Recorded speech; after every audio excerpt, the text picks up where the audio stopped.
Praise the lord. ప్రభు పరిశుద్ధ నామమున మీకు అందరికీ వందనాలు. ఇర్మియా గ్రంథంలో 6వ అధ్యాయము 10వ వచనం నుండి చదువుతున్నాము. విందురని నేను ఎవరితో మాటలాడేదను, ఎవరికి సాక్ష్యం ఇచ్చేదను. వారు వినుటకు తమ మనస్సు సిద్ధపరచుకొనరు గనుక వినలేకపోయిరి. ఇదిగో వారు యెహోవా వాక్యమందు సంతోషము లేని వారై దాన్ని తృణీకరింతురు. దేవుడు మాట్లాడుతున్నాడు. విందురని నేను ఎవరితో మాట్లాడాలి, ఎవరికి సాక్ష్యం ఇవ్వాలి? వినుటకు తమ మనసు సిద్ధపరచుకొనలేదు గనుక వినలేకపోయారు. చాలా సింపుల్. మనం అర్థం చేసుకోవాల్సింది ఏంటంటే, మన మనసు సిద్ధంగా లేదు కాబట్టి మనం వినట్లేదు. మనం మనసు సిద్ధంగా లేదు కాబట్టి దేవుని వాక్యం చదువుకోవట్లేదు. మన మనసు సిద్ధంగా లేదు కాబట్టి ప్రార్థనకి రావట్లేదు. మైండ్ సెట్ ప్రిపేర్డ్గా లేదు కాబట్టి మనం దేవుని సన్నిధికి రాలేకపోతున్నాం అన్నమాట.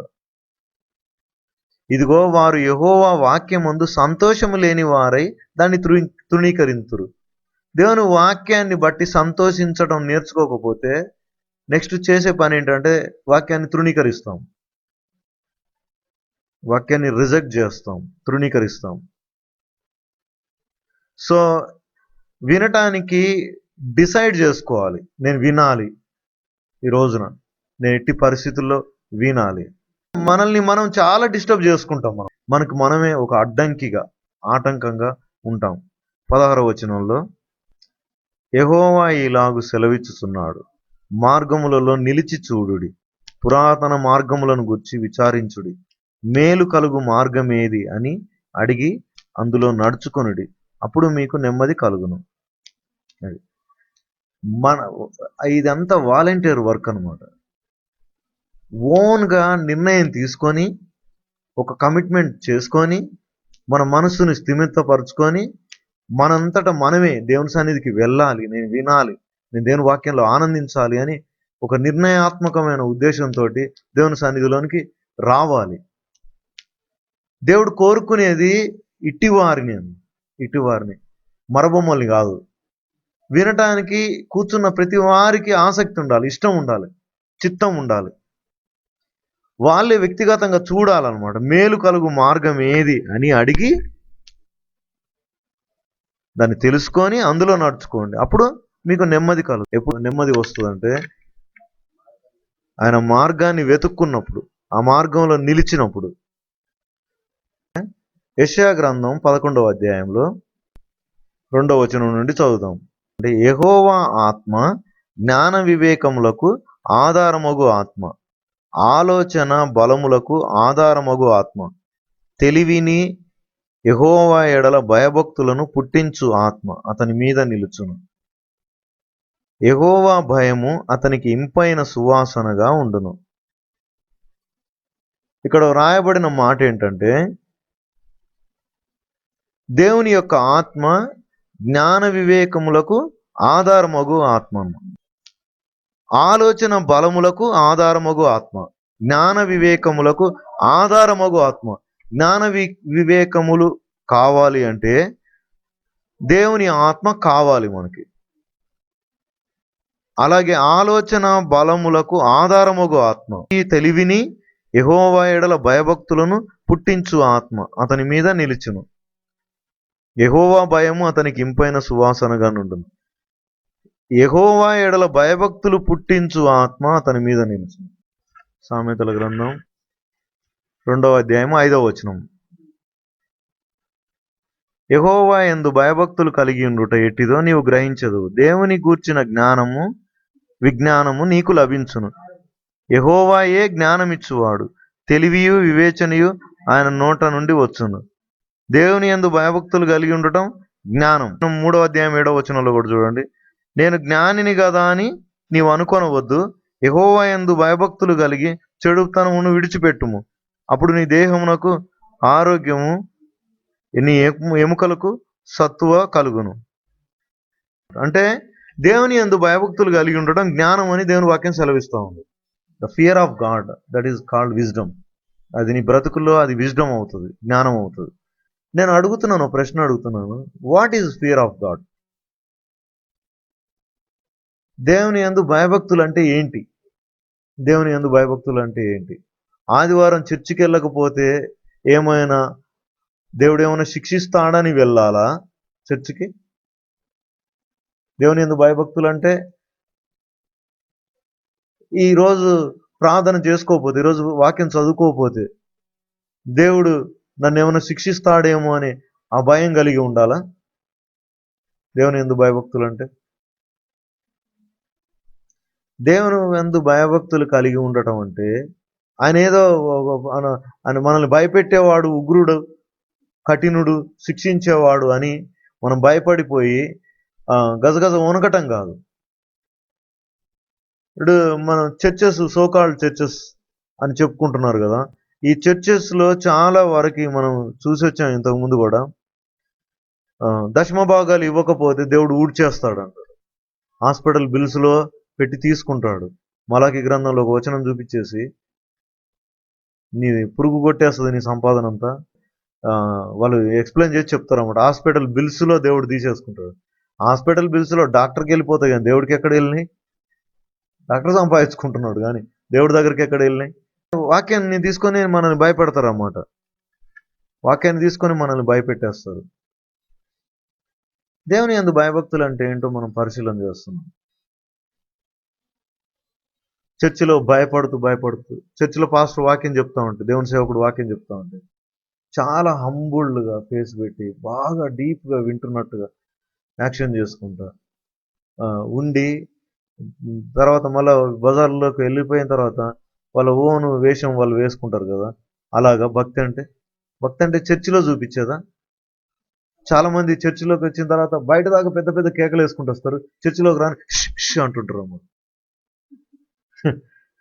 అంటే భక్తి అంతా 4 గోడల దాంట్లో అనమాట. ఫియర్ అంటే ఏంటి? మన బిడ్డలు ఉన్నారు, పిల్లల్ని రోడ్డు క్రాస్ అయ్యేటప్పుడు వాళ్ళకి స్కూల్కి పంపేటప్పుడు రోడ్డు క్రాస్ అయ్యేటప్పుడు ఇటు అటు 2 పక్కల చూసుకుంటూ ట్రాఫిక్ని రోడ్డు క్రాస్ చేయాలి అని చెప్పాము, నేర్పించాము. పిల్లలు వినకపోతే ఏం చేస్తాం?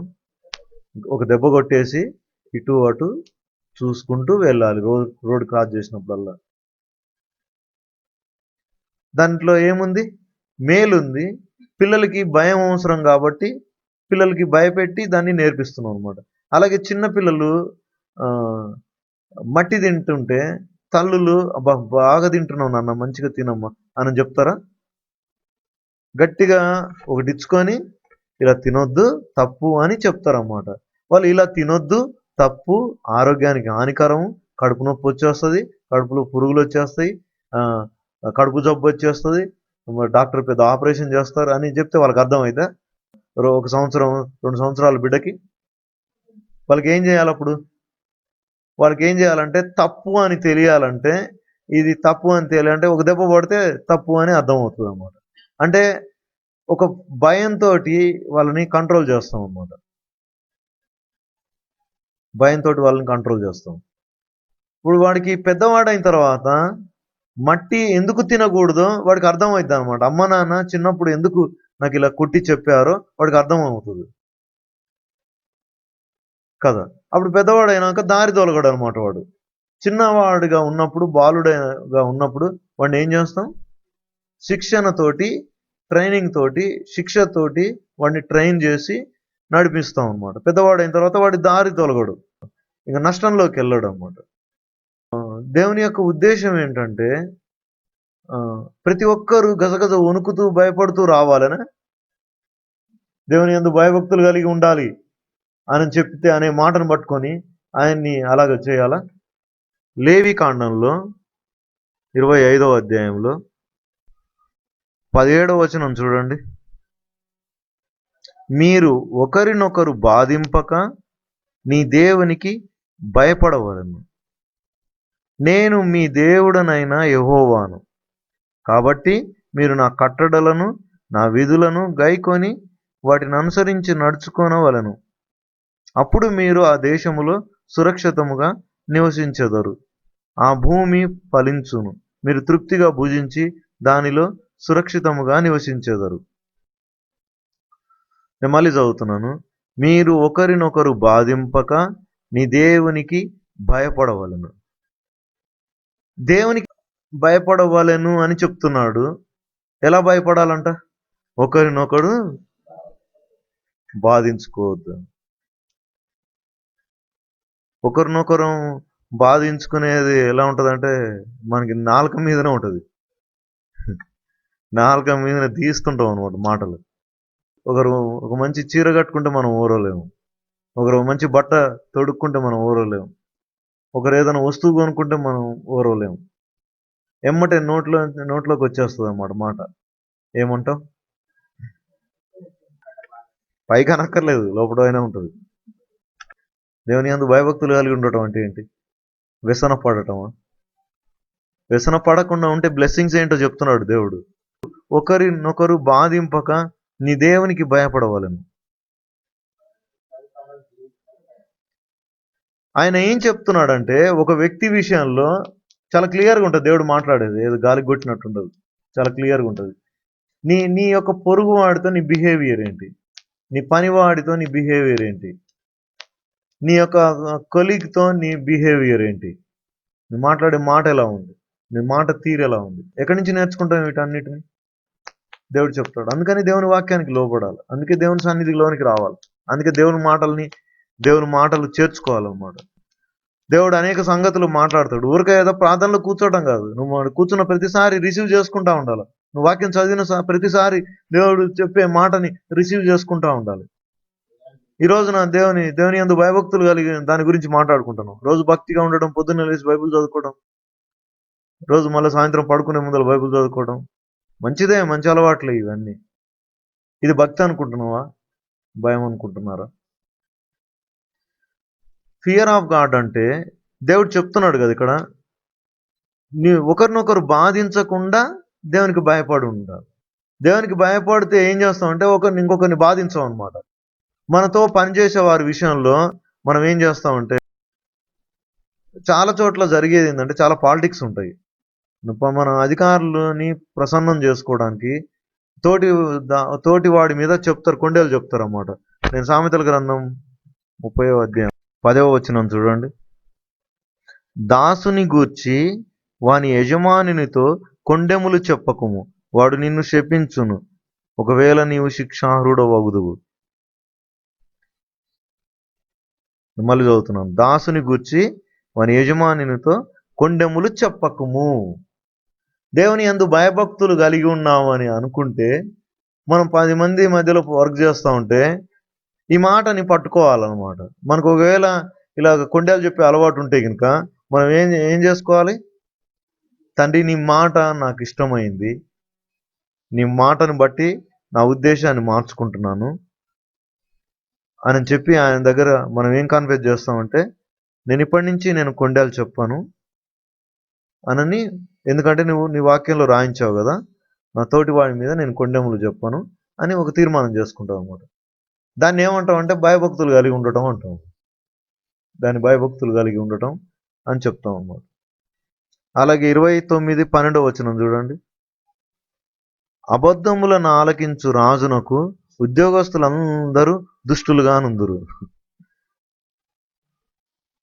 నువ్వు కొండాలు చెప్పితే ఒకవేళ అబద్ధాన్ని ఆలకించే ఆ యొక్క యజమానుడికి నువ్వు వెళ్ళి ఏదో ఒకటి చెప్తావు కదా, అప్పుడు ఏమవుతుంది? ఇంకా అగ్నికి ఆజ్యం పోసినట్టు అవుతుంది అన్నమాట. దేవుడికో అన్యాయం చేసేస్తాం. సామెతల గ్రంథం 3వ అధ్యాయంలో 1వ వచనంలో అని ఏమంటున్నాడంటే, నా కుమారుడా, నా ఉపదేశమును మరువకుము, నా ఆజ్ఞలను హృదయపూర్వకముగా గైకొను, అవి దీర్ఘాయువును సుఖజీవనంతో గడుచు సంవత్సరములను శాంతిని నీకు కలుగజేయును. దయను సత్యమును ఎన్నడను నిన్ను విడిచిపోనీయకుము, వాటిని కంఠభూషణముగా ధరించుకొనుము, నీ హృదయమును పలక మీద వాటిని వ్రాసుకొనుము. అప్పుడు దేవుని దృష్టి అందును మానవుల దృష్టి అందును నీవు దయనుంది మంచివాడవని అనిపించుకుందువు. ఇంకా నీ స్వబుద్ధిని ఆధారం చేసుకొనగా, మన ఫీలింగ్స్ ఎలా ఉన్నాయి, ఈ విషయంలో ఏం మాట్లాడితే సరైనది, ఎలా మాట్లాడాలా అనే నీ సొంత ఆలోచనలను పక్కన పెట్టేసి నీ పూర్ణ హృదయముతో యెహోవా యందు నమ్మిక ఉంచుము, నీ ప్రవర్తన అంతటి యందు ఆయనకు అధికారమునకు ఒప్పుకొనుము. అప్పుడు ఆయన నీ త్రోవలను సరాలము చేయును. నేను జ్ఞానిని గదా అని నీవు అనుకొనవద్దు. ఏం చేయాలంట? యెహోవా యందు భయభక్తులు కలిగి చెడుతనమును విడిచిపెట్టాలి. చెడుతనమును విడిచిపెట్టడము దేవుని యందు భయభక్తి కలిగి ఉండటం. ఇప్పుడు ఉదాహరణకు ఒక మాట చూసాము. ఏంటి ఆ మాట? లేవి కాండంలో చూసాము. ఒకరినొకరు బాధింపక.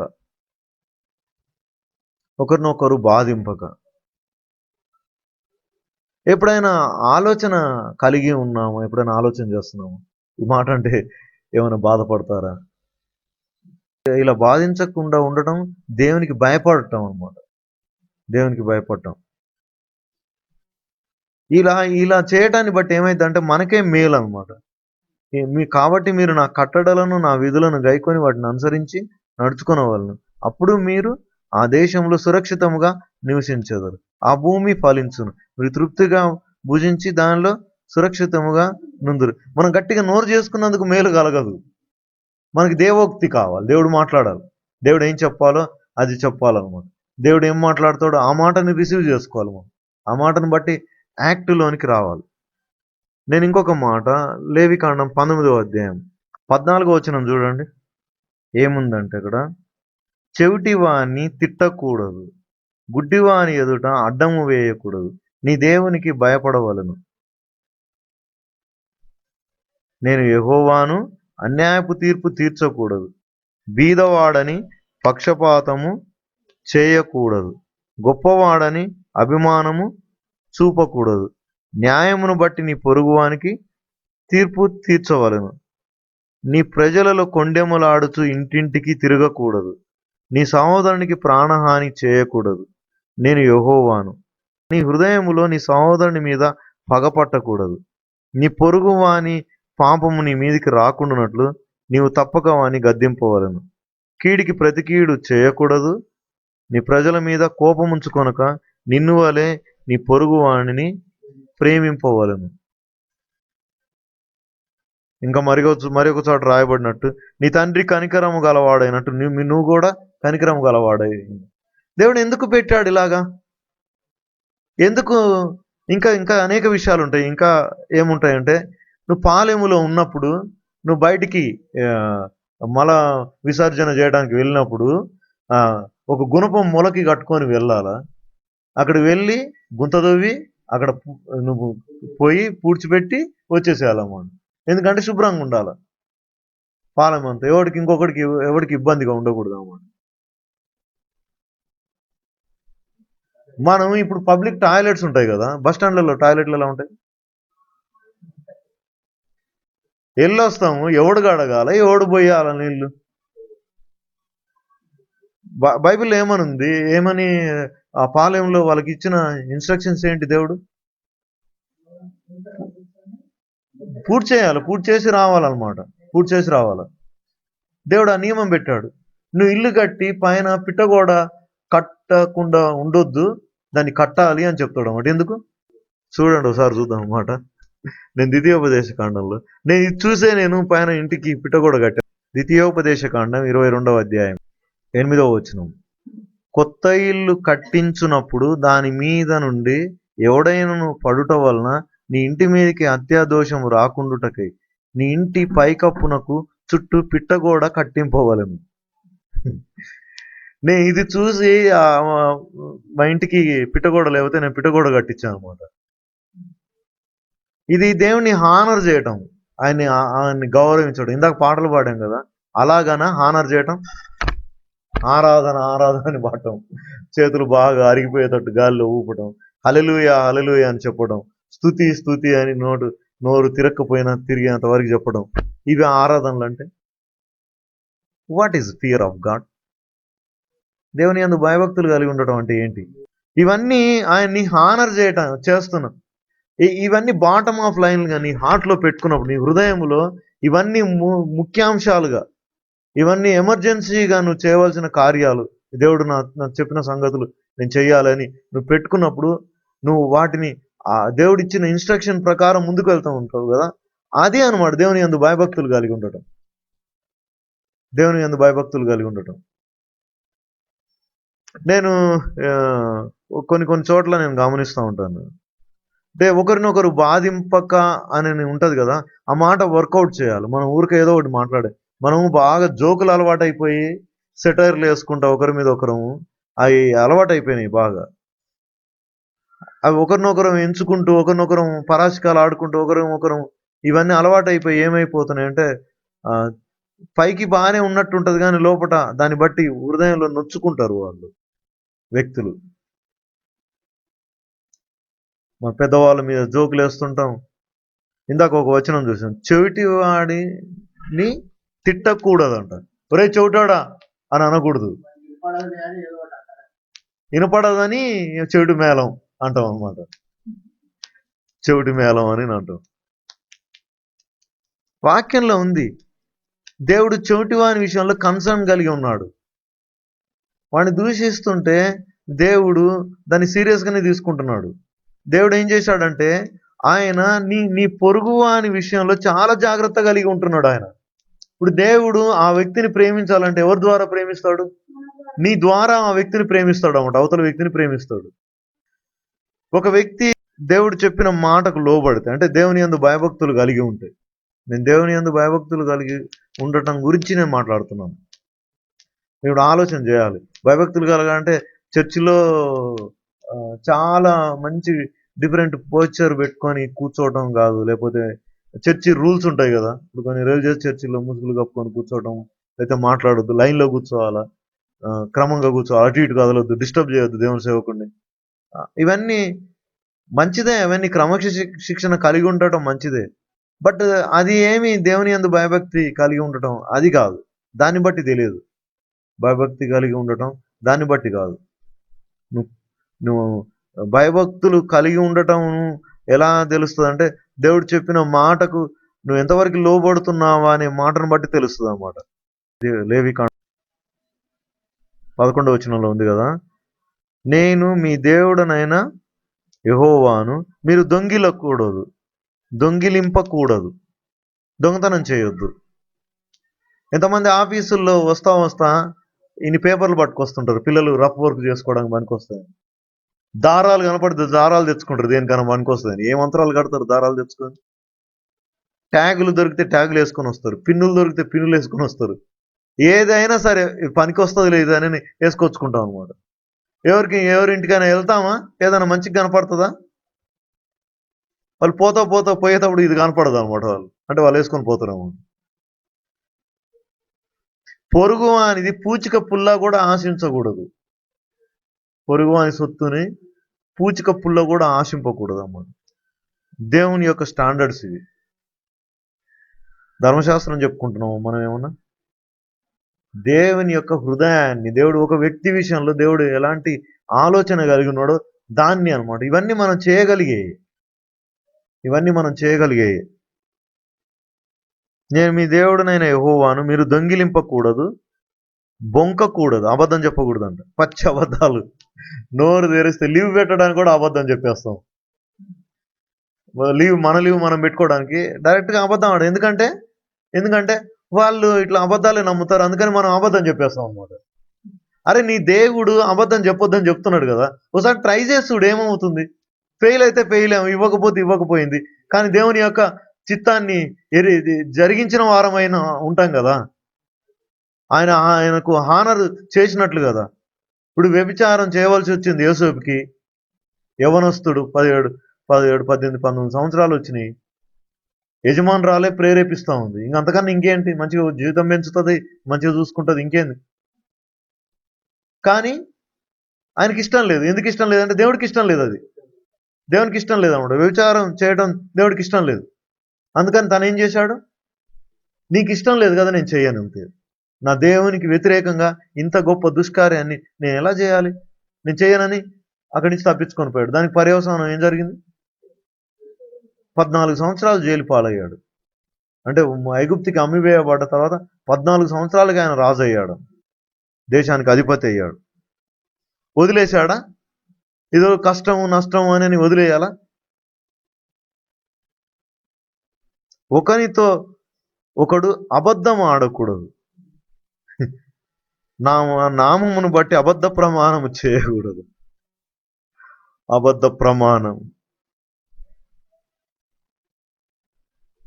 నీ దేవుని నామమును అపవిత్రపరచకూడదు, నేను యెహోవాను. నీ పొరుగువాని హింసించకూడదు, వాని దోచుకోకూడదు, కూలివాని కూలి మరునాటి వరకు నీ వద్ద ఉంచుకోకూడదు.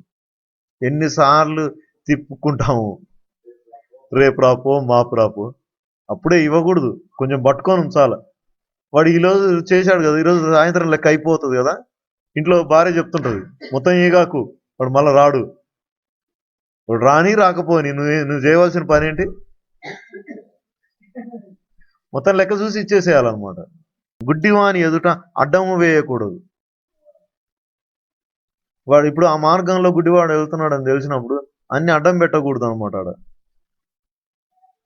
అంటే వాడి విషయంలో మనం ఆలోచన కలిగి ఉండాలని దేవుడు చెప్తున్నాడు. నీ దేవునికి భయపడవలను. భయపడటం అంటే ఏంటి, ఎలాగా భయపడటం అంటే వీటన్నిటిని చేయటం అనమాట.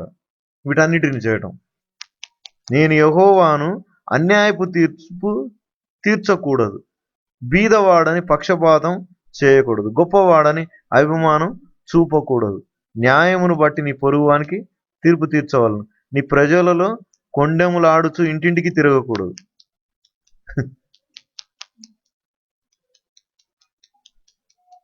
ఈ ఇంటి మీద ఆ ఇంటికి, ఆ ఇంటి మీద ఈ ఇంటికి, ఎల్లి మీద మల్లికి, మల్లి మీద ఎల్లికి మొత్తం ఫిట్టింగ్లు పెట్టేసి, ఆ తర్వాత టామ్ అండ్ జెర్రీ ఆటలాగా కిటికీలోంచి చూడటం, ఎవరిని అనుకుంటున్నారు, తమాషా చూడటం. నీ సహోదరునికి ప్రాణహాని చేయకూడదు, నేను యెహోవాను. నీ హృదయంలో నీ సహోదరుని మీద పగపట్టకూడదు, హృదయంలో పగ పెట్టుకోకూడదు. నీ పొరుగువాని పాపం నీ మీదకి రాకున్నట్లు నువ్వు తప్పక వాని గద్దింపవలను. కీడుకు ప్రతి కీడు చేయకూడదు, నీ ప్రజల మీద కోపం ఉంచుకొనక నిన్నువల్ల నీ పొరుగువాని ప్రేమింపవలను. ద్వితీయోపదేశకాండం 23వ అధ్యాయం 12వ వచనం నుండి చదువుతాం. పాలెము వెలుపల నీకు ఒక చోటు ఉండవలను, ఆ బహిర్భూమికి నీవు వెళ్ళవలెను, మరియు నీ ఆయుధములు కాక నీ గసిక ఒకటి నీ వద్ద ఉంచుకొనవలెను. నీవు బహిర్భూమికి వెళ్ళినప్పుడు దానితో త్రొవ్వి వెనుకకు తిరిగి నీ మలమును కప్పివేయవలెను. నీ దేవుడైన యెహోవా నిన్ను విడిపించుటకు, నీ శత్రువులను నీకు అప్పగించుటకు నీ పాలెములో సంచరించుచుండును గనుక ఆయన నీలో అసహ్యమైన దేనినైనా చూచి నిన్ను విడవకుండానట్లు నీ పాలెమును పరిశుద్ధముగా ఉంచవలను. ఎంత మంచి దేవుడు, ఎంత మంచిగా చెప్పాడు ఈయన. బహిర్భూమిలో టాయిలెట్కి వెళ్తా ఉంటే ఒక చిన్న గుణపం ఒకటి మొలగట్టుకోవాలంట. బయటికి పోయినప్పుడు ఆయుధాలు కాకుండా ఇది ఒక ఆయుధం అనమాట. మలం పూడ్చిపెట్టడానికి ఒక ఆయుధం. వెళ్ళి ఆ పని పూర్తి చేసుకొని దాన్ని పూడ్చి మళ్ళీ వెనక్కి తిరిగి వచ్చేసేయాలన్నమాట. సో దేవుని యందు భయభక్తులు కలిగి ఉండటం అంటే నేను మాట్లాడుతున్నాను. ఏంటి భయభక్తులు? నేను సామెతల గ్రంథం 3వ అధ్యాయంలో 5వ వచనం, నీ స్వబుద్ధిని ఆధారము చేసుకొనక నీ ప్రవర్తన అంతటి యందు ఆయన అధికారమునకు ఒప్పుకొను, అప్పుడు ఆయన నీ త్రోవలను సరళము చేయును. నేను జ్ఞానిని కదా అనుకోవద్దు, మనమే డిసైడ్ చేయొద్దు అనమాట. మనమే నిర్ణయాలు తీసుకోవద్దు. దేవుని వాక్యానికి చోటు ఇవ్వాలి, దేవుని యొక్క చిత్తానికి అవకాశం ఇవ్వాలి. భయభక్తి అంటే అదే అనమాట. భయభక్తి అంటే అది. భార్య బాగా అందంగా ఉంటుందని భర్త ప్రేమించడం కాదు. భార్యని భర్త ఎందుకు ప్రేమించాలి అంటే దేవుడు చెప్పాడు కదా అని దాన్ని ఒక బాధ్యతగా, దేవుడు చెప్పిన మాటను నెరవేర్చడానికి కోసం ప్రేమించాలన్నమాట. భార్య ఇంటికి రాగానే మంచిగా కాఫీ కప్పులు తీసుకొని వస్తుంది, డ్యూటీ నుంచి రాగానే నాకు మంచిగా కాళ్ళు ఒత్తుతుంది, నాకు పరిచర్యలు చేస్తుంది, నా వైఫ్ చాలా మంచిది అని ఆమెను ప్రేమించటం కాదు. ఏమి లేకపోయినా కానీ ప్రేమించాలన్నమాట. ఎందుకంటే దేవుడు చెప్పాడు అనమాట, నీ భార్యను నువ్వు ప్రేమించాలి అని చెప్పాడు. అలాగే భర్తని గౌరవించాలి అని దేవుని వాక్యంలో చెప్తా ఉందన్నమాట. భర్త ఎవరిని బట్టి భర్తని ప్రేమించాలి? ఎవరు చెప్పారో మాటను బట్టి భర్తని ప్రేమించాలి? అమ్మ చెప్పిందానా, నాయన చెప్పిండానా, సమాజానికి కొరక, దేవుని వాక్యాన్ని మాధ్యమంగా పెట్టుకొని ఆ మాటను బట్టి నువ్వు ప్రేమించాలన్నమాట. ఇప్పుడు దేవుని మాటనే మాధ్యమంగా పెట్టుకున్నప్పుడు నువ్వు ఏదైనా చెప్పవలసి ఉంటే ఇంకా దేవుడికి చెప్పుకోవచ్చు అనమాట. భర్త విషయంలో నేను ఇదివరకు కూడా చెప్పాను. ఒక ఆమె విడో అనమాట. ఆమెకి 2 పిల్లలు. ఓ రోజు ఆమె ఒక కాఫీ షాప్లో కూర్చొని ఉన్నప్పుడు ఒక అతను పరిచయం అయ్యాడు. అతను వచ్చి ఈమె దగ్గర కూర్చొని, నీ ఇంట్లో సమస్యలు ఇలా ఉన్నాయి, నువ్వు విడోవి, అంటే నీకు భర్త లేడు, 2 పిల్లలు, నీ పరిస్థితులు ఇలా ఉన్నాయి అని చెప్పినప్పుడు మీకెలా తెలుసు అంటే, నాకు తెలుసు ఇవన్నీ అని చెప్పాడు. తర్వాత నేను నిన్ను పెళ్లి చేసుకుంటానని చెప్పాడు. చాలా సంతోషపడింది. మరి నా పరిస్థితి అంతా తెలిసి నువ్వు పెళ్లి చేసుకుంటా అంటున్నావు, చాలా మంచి భర్త దొరికిండు అని అనుకుందాము. పెళ్లి చేసుకున్న వారానికి తెలిసిందనమాట, వాడు ఒక దుర్మార్గుడు. నిరంతరం భయంకరంగా టార్చర్ పెట్టేవాడు ఆ భార్యను. ప్రతి క్షణము హింస చూపించేవాడు. ప్రతిసారి రక్తం కళ్ళ చూసేవాడు అనమాట. సిగరెట్లు పెట్టి కాల్చేవాడు, కొట్టేవాడు, బెల్ట్ తోటి కొట్టేవాడు, కత్తులతో కోసేవాడు. పిల్లల్ని అయితే అమెరికాలో బేస్మెంట్లో ఒక రూమ్ ఉంటుంది, అండర్ గ్రౌండ్లో. ఆ రూమ్లో ఆ పిల్లల్ని పడేసేసి పైకి రాకుండా అక్కడే పెట్టేవాడు అనమాట. ఆ తల్లి ఎంతో బాధపడేది. ఆమె నా పరిస్థితి ఎందుకు ఇట్లా అయిపోయిందని బాధపడేది. ఓ రోజు నీ మెసేజ్ విన్నది, నీ భర్తని ప్రేమించాలి, నువ్వు నీ భర్తని గౌరవించాలి, హానర్ చేయాలని. ఇలాంటి మొగుడిని ఎలా హానర్ చేయాలి, ఇలాంటి భర్తని ఎలా హానర్ చేయాలని ఆ భార్య అనుకుంది. అయినా సరే దేవుడు చెప్పాడు కదా, ఇది దేవుని మాటగా నేను అంగీకరిస్తున్నాను అని చెప్పి ఆ మాటని బట్టి ఆ రోజు నుంచి నిర్ణయించుకుంది అనమాట. నేను నా భర్తని గౌరవిస్తాను, ప్రేమిస్తాను అని తీర్మానం చేసుకుంది. అలాంటి దుర్మార్గమైన హింసకుణ్ణి ఆమె గౌరవించి ప్రేమించడం మొదలుపెట్టింది. ఇంకా భర్త ఇంకా హింసించడం ఎక్కువైంది. ఇంకా బిడ్డల్ని హింసించేవాడు, చాలా సతాయించేవాడు. వాడు ఏంటంటే ఇంకా ఎలాంటి వాడు అంటే దెయ్యాల ఆరాధన చేసేవాడు అనమాట. దెయ్యాల ఆరాధన చేసేవాడు, దెయ్యపు లక్షణాలు కలిగిన వాడు, ఇలా గోడలకి అడ్డంగా నడిచేవాడు అనమాట. అయినా సరే ఆ భర్తని ప్రేమించేది. మెల్లమెల్లగా రాను ఏమైతుందంటే వాడి పవర్ పోయిందనమాట. ఆ దెయ్యపు పవరు, ఈవిల్ పవరు పోయింది. ఏ కార్యం పనిచేయట్లేదు, గోడల మీద నడవలేకపోతున్నాడు ఇప్పుడు అడ్డంగా. భార్యను పట్టుకొని కొట్టేవాడు, నువ్వే ఏదో చేస్తున్నావు నాకు, అందుకని ఏదో ఇది కావట్లేదు, ఏదో చేసేస్తున్నాను, నా దెయ్యాలు నాకు పనిచేయట్లేవు అని చెప్పేవాడు అనమాట. ఓ రోజు తీవ్రంగా కొట్టాడు. వీడు కూడా శరీరం మీద ఇలా గీరుకొని ఆమెనేమో రక్తం వచ్చేటట్టు కొట్టేసి వీడు కూడా చర్మం మీద గీరుకొని వెళ్ళాడు. పోలీసులకు వెళ్ళి కంప్లైంట్ చేశాడు అన్నమాట. నా భార్య నన్ను కొట్టింది, గీకింది, ఇక్కడ గీకింది, నన్ను చంపడానికి ప్రయత్నం చేసింది అని అన్ని వాడు చేసినవన్నీ, ఆమె విషయంలో అతను చేసినవన్నీ ఆమె చేసినట్టుగా చెప్పాడు అన్నమాట. ఈమెని అడిగారు, ఏమమ్మా ఇది నిజమేనా అని. మెదలకుండా ఉంది. బయటకు వచ్చిన తర్వాత భర్త అడుగుతున్నాడు, అమ్మ నీకేం నా మీద ఏం కోపం రావట్లేదా, నేను అన్ని నీ మీద అబద్ధాలు మోపానని నీకు తెలుసు కదా, నువ్వెందుకు నోరు తెరిచి చెప్పలేదు, అక్కడ నువ్వెందుకు నిన్ను డిపెండ్ చేసుకోలేదు అంటే ఆమె ఒక మాట చెప్పిందమ్మా, నేను నిన్ను ప్రేమిస్తున్నాను, దేవుడు నాకు చెప్పాడు, నేను నిన్ను ప్రేమిస్తున్నాను. ఇంకంతే. ఆ రోజు నుంచి మెల్లమెల్లగా అతనిలో మార్పు మొదలైంది. ఓ రోజు పూర్తిగా మారిపోయాడు. ఆ బిడ్డల్ని కన్నబిడ్డల్లాగా చూసుకున్నాడు. ఓ రోజున భార్య చేతులు పట్టుకున్నాడు. నిన్ను చాలా హింస పెట్టాను, నన్ను క్షమించు అని భార్యను అడిగాడు. ఈ రోజున బైబిల్ ట్రైనింగ్ చేస్తున్నాడు, దేవుని సేవకుడు అయ్యాడు.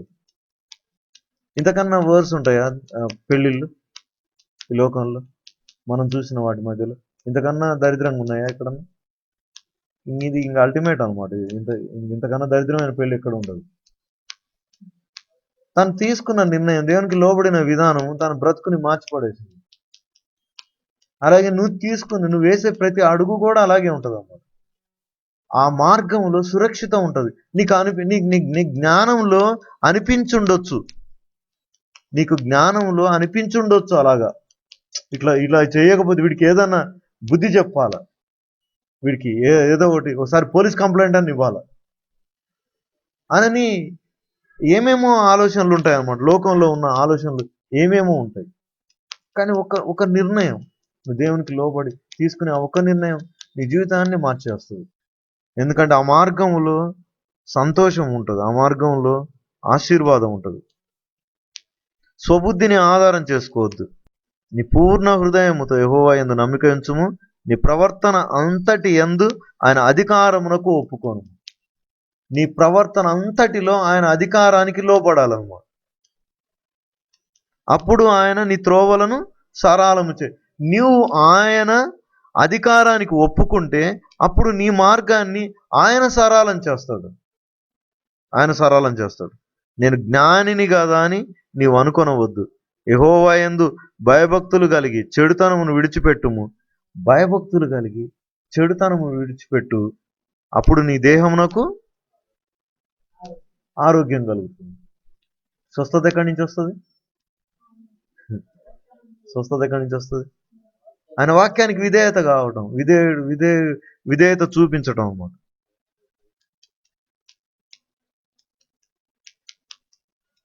యెహోవా యందు భయభక్తులు కడిగి చెడుతనమును విడిచిపెట్టాలి. ఏమేంటో చెప్తున్నాడు చెడుతనం. ఏమేమో చెప్పాడు కదా. ఇప్పుడు చాలా చూసాం మనం. నువ్వు బైబిల్ చదువుతున్నప్పుడల్లా నీతో మాట్లాడుతూ ఉంటాడు. నువ్వు ఆ రోజు తీర్మానం చేసుకుంటావు, నేను నాలో ఈ చెడ్డ దుర్గుణం ఉంది ప్రభు, నేను ఇప్పటి నుంచి మానేస్తాను. యోసేపు వ్యభిచారాన్ని ఎలాగ అపోజ్ చేశాడో, ఎలాగ తృణీకరించాడో, నేను కూడా అలాగే. నేను కొండెములు చెప్పొద్దని నువ్వు చెప్తున్నావు కదా ప్రభా, నేను చెప్పాను. నీకు ఇష్టం లేదు కదా, నేను చెప్పాను. పనివాని కూలి బిగబొట్టద్దని చెప్తున్నావు కదా, నేను ఇంకా బిగబడ్డాను. దొంగతనం చేయొద్దని చెప్తున్నావు కదా, నేను చేయను. ఇదంతా ఆరాధన అనమాట. నీ దేవుణ్ణి ఆరాధించేది ఇదంతా ఆరాధనే. చాలా మంది భర్తల భార్యల మీద జోకులు వేసుకుంటూ ఉంటారు. భర్త విషయంలో అనేకుల మధ్యలో చాలా చులకనగా చెప్తారు కొంతమంది. భార్య గురించి కూడా చాలా అవమానకరంగా మాట్లాడుతూ ఉంటారు అందరి ఎదురుగా. పరిహాసకాలు చేస్తుంటారు. జోకులే కదా అని అనుకుంటాం. ఇట్లా లోకం అంతా జోకులు వేసుకుంటుంటారు కదా, కామెడీ చేసుకుంటారు కదా, మనం కూడా కామెడీ చేసుకోవాలేమో అని అనుకుంటాం. ఇప్పుడు దాంట్లో పాపం పొంచి ఉందని మనకు అర్థం కావట్లేదు, దాంట్లో నష్టం ఉందని మనకు అర్థం కావట్లేదు, మన మాట వల్ల అవతల వ్యక్తిని ఏమైనా బాధ పెడుతున్నామేమో అర్థం కావట్లేదు. చాలా మంది పొరుగువాని మేలును చూసి కడుపుపురం చాలా ఉంటుంది చాలా మందికి. ఆయనలో భయభక్తులు కలిగి ఉండటం గురించి ఆలోచన చేస్తున్నాం మనం.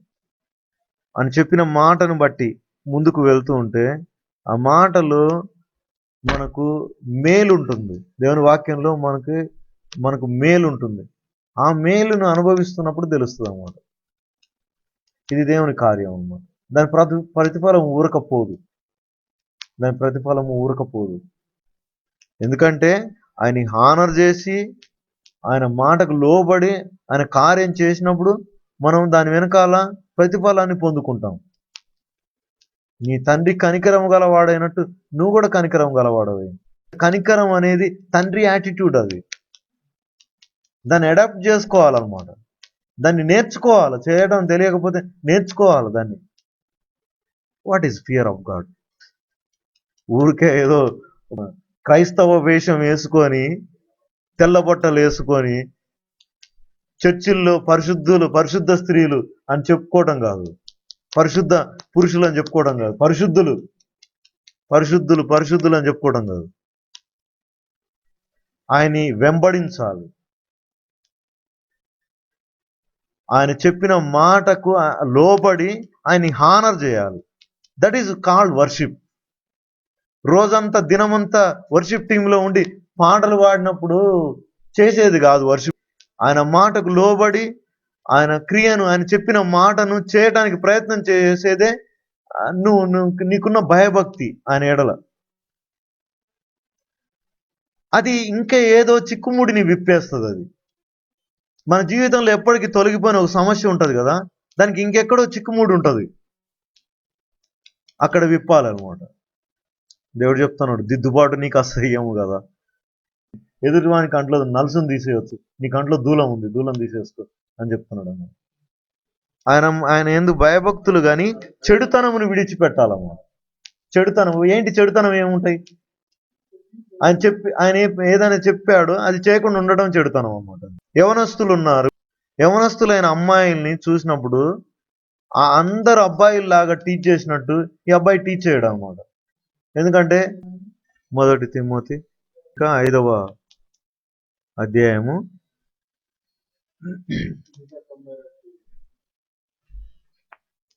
1 వచనం నుంచి నేను చదువుతున్నాను. మొదటి 2 వచనాలు. వృద్ధుని గద్దింపక తండ్రిగా భావించి అతని హెచ్చరించు. పెద్దవాళ్ళని తండ్రిగా భావించి గద్దించొద్దు, వాళ్ళని హర్ట్ చేయొద్దు అనమాట. కానీ హెచ్చరించాలంట. సత్యం చెప్పే విషయంలో కాంప్రమైజ్ కావద్దు. మంచి చెడు చెప్పడం విషయంలో కాంప్రమైజ్ కావద్దు. అంత మాత్రాన వాళ్ళని గద్దించొద్దు అనమాట. గద్దించొద్దు. అన్నదమ్ములని యవనస్తులను ఏమనుకోవాలంట? అన్నదమ్ములు అనుకోవాలి. తల్లులని వృద్ధశ్రీలను పెద్దవాళ్ళందరినీ తల్లులు అనుకోవాలన్నమాట. అందుకని సిస్టర్స్ బ్రదర్స్ అని అనుకుంటాం కదా, ఈ మాటను బట్టి అనమాట. అన్నదమ్ములని యవనులను అనాలంట, తల్లులని వృద్ధ స్త్రీలను అక్క చెల్లెండ్రని పూర్ణ పవిత్రతతో యవన స్త్రీలను హెచ్చరించాలి. యవన స్త్రీలను ఏమనుకోవాలని చెప్తున్నాడు? అక్క చెల్లెండ్ర అనుకోవాలి. పెద్దవాళ్ళు అయితే అక్క అని, చిన్నవాళ్ళు అయితే చెల్లి అని అనుకోవాలి. పెళ్ళి అయ్యేంత వరకు ఇదే రిలేషన్ వాళ్ళకి. పెళ్ళి అయిన తర్వాత భార్యతో ఒక్కదానితోటే రిలేషన్, అంతే. ఇంకా వేరే వాళ్ళతోటి ఇలా పరాశకాలు ఆడటానికి, వెకసక్కాలు చేయడానికి, వెకిలి వేషాలు వేయడానికి కాదనమాట. ఇప్పుడు బిడ్డలకి ఇప్పుడు ట్రైనింగ్ చేసామనుకో, వాళ్ళకి ట్రైనింగ్ ఇచ్చామనుకో, వాడు పెద్దవాడైనాక దాటిపోతాడా? కదా. ఇది బైబిల్ కల్చర్ అనమాట. ఇది బైబిల్ కల్చర్. ఇది ఇలాగ భయభక్తి కలిగి ఉంటే, చెడుతనమును విడిచిపెడితే ఏం కలుగుతుందంట? ఆరోగ్యం కలుగుతుందంట. నాకు ఇలాంటి ఆరోగ్యం కావాలి. ఇంకా ఆయన ఆశీర్వదిస్తానని చెప్తున్నాడు. ఇందాక ఎక్కడ చూసాం మనం? ఒకరినొకరు బాధింపకయు, లేవికాండం 25వ అధ్యాయంలో చెప్తున్నాడు. అక్కడ నీ పొలంలో నిన్ను ఆశీర్వదిస్తాడు అంటాను. అలాంటి బ్లెస్సింగ్ కావాలి నాకు.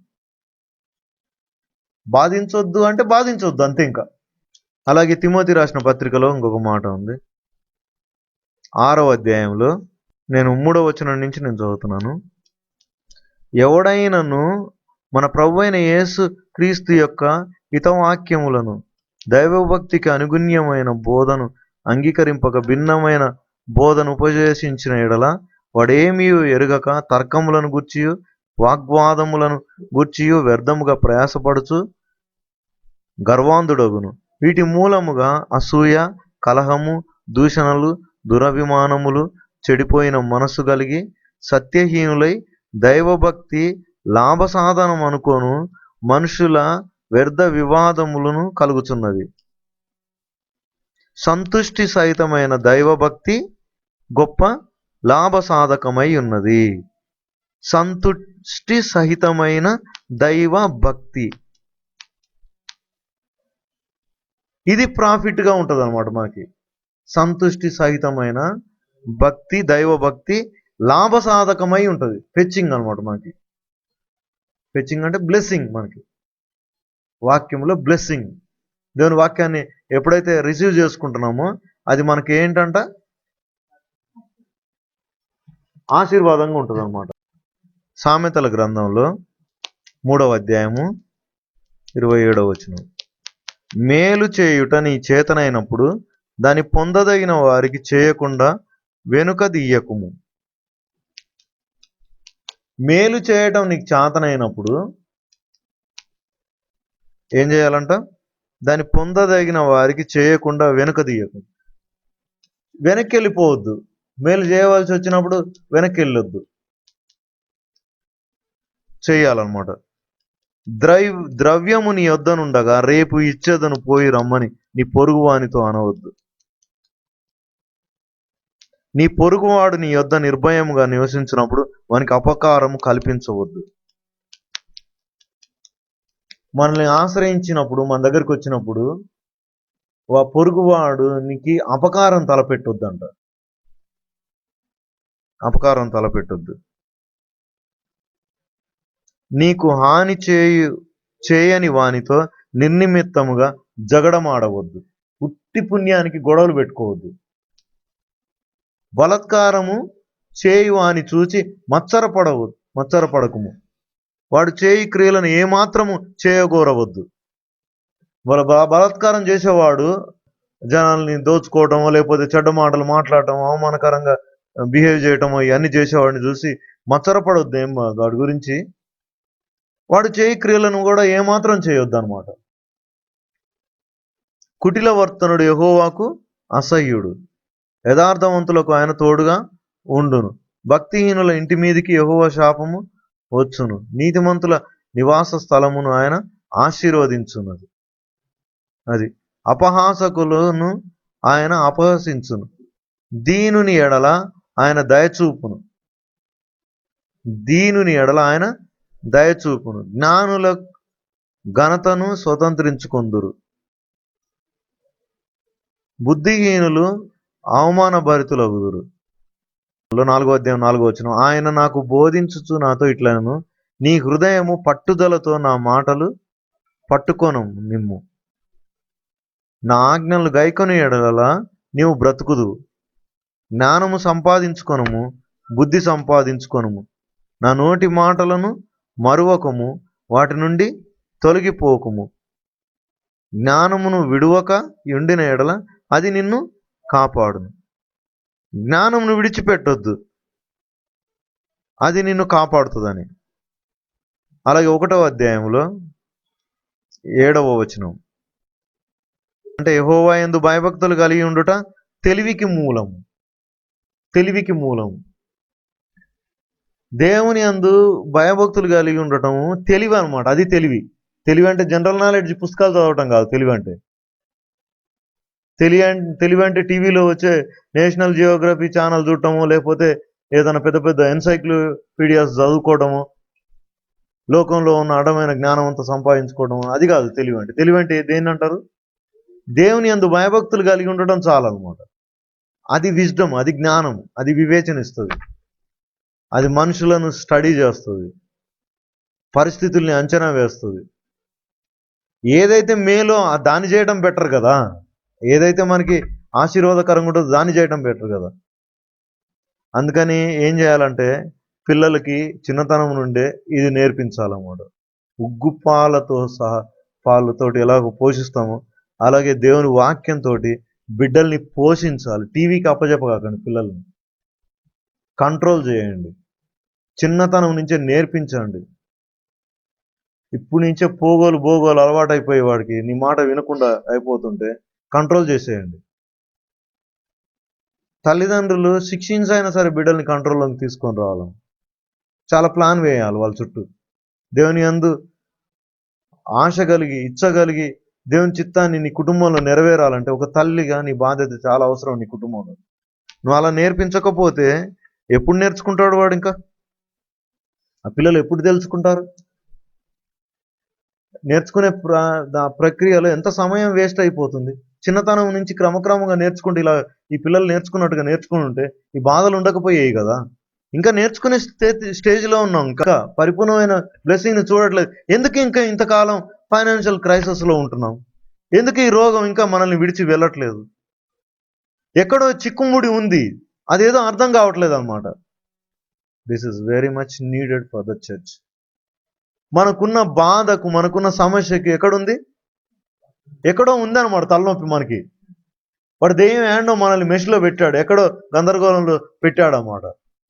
దాన్ని క్లియర్ చేసుకుంటే తలనొప్పి వదిలిపోద్ది అన్నమాట. అందుకని నీ మార్గం సురక్షితంగా ఉండాలని ఆయన ఉద్దేశం అన్నమాట. అందుకు చెప్తున్నాడు ఇవన్నీ. చిన్నవే, చిన్న విషయాలే. మనల్ని ఏదో అన్నారని వ్యసన పడతాం, మనల్ని ఏదో తృణీకరించారని వ్యసన పడతాం. అరే దేవుడు నిన్ను ప్రేమిస్తున్నాడు కదా, ప్రేమించేసేయి. దేవునితో చెప్తాం, father this is your will, I want to do this. తండ్రి ఇది నీకు ఇష్టము, నాకు ఇష్టమే. కాంప్రమైజ్ అవటం, ఆయనతోటి కాంప్రమైజ్ అవటం. ఆయన కొరకే జీవిస్తాం అన్నమాట. ఆయన ఏం చెప్తే అది చేస్తాం. 17వ వచనం. కాగా అది ఎవడైనాను క్రీస్తు నందున్న ఎడల, చెప్పుకుంటే ఎవడైనా నేను దేవుని బిడ్డను అని చెప్పుకుంటే ఏంటంట వాడు? క్రీస్తునందున్న ఎడల నూతన సృష్టి, ఈజ్ ఎ న్యూ క్రియేషన్. నీవు కాదు, నువ్వు ఓల్డ్ నీవు కాదు, యు ఆర్ న్యూ యూ. నువ్వు ఒక క్రొత్త నీవు, నూతన సృష్టి అన్నమాట. You are a new creation. నిన్ను బలపరచు అని యొక్క సంపూర్ణత నీలో నివసిస్తూ ఉంటుంది అన్నమాట. నిన్ను బలపరచు అని యొక్క సంపూర్ణత నీలో నివసిస్తూ ఉంటుంది. యోహాను సువార్తలో ఒక మాట, 5వ అధ్యాయం, క్షమించండి, ఈ 5వ అధ్యాయంలో మొదటి నుంచి ఏముంటుందంటే, ఒక బేతెస్త కోనేరు ఉంటుంది. అక్కడ చాలా మంది రోగులు ఉంటారు. ఎందుకంటే అప్పుడప్పుడు ఒక దేవదూత వచ్చి నీళ్ళను కదిలిస్తాడు అన్నమాట. కోనేటిలో దిగి ఆ నీళ్లు కదలగానే మొదట ఎవడు దిగితే ఆ నీళ్ళలోకి వాడు బాగా అయిపోతాడు. అందుకని అక్కడ రోగులు చాలా మంది ఉంటారు. 5 మంటపాలు ఉంటాయి ఆడ. ఆ మంటపాల్లో రోగులు చాలా మంది ఉంటారు. రోగులు, ఊచ చేయగలవారు, గుడ్డివారు, గుంటివారు, వీళ్ళందరూ గుంపులుగా పడ్డారు. అక్కడ 38 ఏళ్ల నుంచి ఒకడు పడి ఉండటం యేసుప్రభు చూస్తాడు. 5వ వచనంలో వాడి దగ్గరికి వెళ్తాడు. వాడిని అడుగుతాడు, నువ్వు స్వస్థత పొందాలని అనుకుంటున్నావా అని అడిగితే, అవును ప్రభువా, కానీ నన్ను నీళ్ళలోకి తీసుకుపోయేవాడు ఎవడు లేడు. అప్పుడు యేసుప్రభు ఏమంటాడంటే, నీ పరుపు ఎత్తుకొని నడవమంటాడు. 38 ఏళ్ల నుంచి నడవలేక ఆడ కూర్చుంటే ఈయనేం చెప్తున్నాడు, నీ పరుపు ఎత్తుకొని నడవమంటున్నాడు అమ్మ. ఈ రోజున నీతో కూడా అలాగే మాట్లాడుతుంటాడు అన్నమాట. నీతో కూడా ఇలాగే మాట్లాడుతూ ఉంటాడు ఆయన. నీ పరుపు ఎత్తుకొని లేచి నడువు అంటాడు. నీ సమస్యల్లో నా వాక్యాన్ని చేతపట్టుకుంటాడు. మరి సమస్య నడవాల్సింది ఎవరు? సమస్యలో లేచి నిలవబడాల్సింది ఎవరు? అదే ఫెయిత్ అనమాట. విశ్వాసం అంటే ఆయన మాటను పట్టుకోవడం విశ్వాసం. ఆయన చెప్పాడు కదా, లేవడానికి ప్రయత్నం చేశాడు, లేచాడు అన్నమాట. లేవాలని ఉంది, లెమ్మని చెప్పాడు ఈయన, లేచాడు అంతే. లేవాలని ప్రయత్నం చేసింది ఎవరు? వాడే అనమాట. మనం కూడా అంతే. మనం ఆశీర్వదింపబడాలంటే దేవుని మాటను పట్టుకోవాలి. మనం దీవించబడాలి అంటే దేవుని మాటను పట్టుకోవాలి. అటు తర్వాత 14వ వచనంలో, యేసు దేవాలయంలో వాని చూచి, ఇదిగో స్వస్థత నొందితివి, మరి ఎక్కువ కీడు కలగకుండానట్లు ఇక నువ్వు పాపము చేయకుమని చెప్పగా, వాడు వెళ్ళి తను స్వస్థపరిచిన వాడు యేసు అని యూదులకు చెప్పాడు అన్నమాట. వీడిని మళ్ళా కనుక్కొని యేసు ప్రభు వీడికి ఏం చెప్పాడు, స్వస్థత పొందుకున్నావు, ఎక్కువ కీడు తగలకుండా ఉండడానికి పాపం చేయొద్దని. పాపము దేనికి? దేవుడు శిక్షించడానికి వాడుకుంటాడు. పాపం చేసినప్పుడు దేవుడు శిక్షిస్తాడనేది కరెక్టా? లేకపోతే పాపమే మన యొక్క కుయుక్తిలో పాపమే పట్టుకుంటుందా? పాపం చేసినప్పుడు ప్రాబ్లం తెచ్చుకుంటాం అనమాట. పాపం వెనకాల పాపం ఒక లా, అదొక నియమం. పాపాన్ని కదిలిస్తే పాపం పాములాగా నిన్ను పట్టుకుంటుంది. నిన్ను ఎలా ఊరుకొనిస్తుంది? ఈ రోగము పాపం యొక్క కాన్సిక్వెన్సే. నేను చెప్పాను కదా, ఎక్కడో స్విచ్ చేస్తే ఎక్కడో లైట్ వెలుగుతుంది. మనం ఏదో చేసాము, ఏదో ఎక్కడికో వాడు ఎక్కడెక్కడ ముడిగా పెట్టాడు. ఇప్పుడు ఈ కంప్యూటర్లో ఏమేమి కనెక్షన్లు ఉన్నాయి మీకేం తెలుసు? నాకేం తెలుసు? ఇక్కడ బటన్ నొక్కితే ఈడెన్ లైట్ ఎందుకు వెలుగుతుంది? ఇక్కడ ఒక కీ నొక్కితే అక్కడెక్కడ అదేదో కదులుతూ ఉంటుంది. అది ఎట్లా సాధ్యం? సాధ్యం అంటే దానికి అలా కనెక్షన్ ఉంది కదా. అట్లనే నీ జీవితంలో కూడా అంతే అన్నమాట. అందుకే చెప్తున్నాడు, వ్యభిచారపు స్త్రీతోటి ఏమని చెప్పాడంటే, పాపం చేసావు నా కళ్ళకు కనపడకని చెప్పలేదు, కానీ ఆమెను ప్రేమించి ఆమెను కనికరించి క్షమించి చివరికి ఆమెతో చెప్పిన మాట ఏంది, పాపం చేయొద్దంటాడు. ఎందుకంటే పాపం ఆమెను శిక్షిస్తుంది, పాపం ఆమెను అవమానపరుస్తుంది, పాపం రాళ్ళేసి కొట్టేస్తుంది. మనతో చెప్పేది కూడా అదే అన్నమాట. కీడు చేత జయింపబడక మేలు చేసి కీడుని జయించాలి అని దేవుని వాక్యం చెప్తా ఉంది. ఇతనితోటి మాట్లాడింది అదనమాట. మరి ఎక్కువ కీడు కలగకుండా పాపం చేయొద్దు అని చెప్తాడు. హల్లెలూయా, ప్రైజ్ ది లార్డ్.